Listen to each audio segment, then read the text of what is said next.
الحمد لله رب العالمين الرحمن الرحيم مالك يوم الدين إياك نعبد وإياك نستعين اهدنا الصراط المستقيم صراط الذين أنعمت عليهم غير المغضوب عليهم ولا الضالين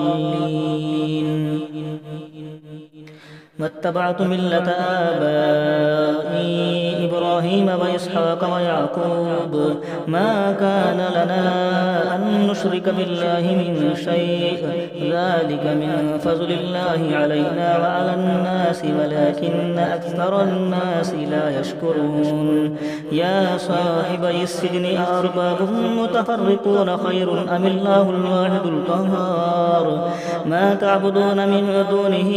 إلا أسماء سميتموها أنتم وآباؤكم ما أنزل الله بها من سلطان إن الحكم إلا لله أمر أن لا تعبدوا إلا إياه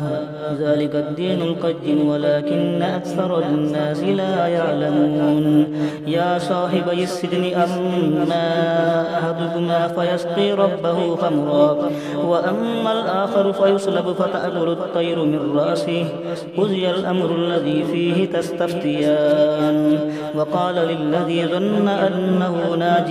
منهما اذكرني عند ربك فأنساه الشيطان ذكر ربه فلبث في السجن بضع سنين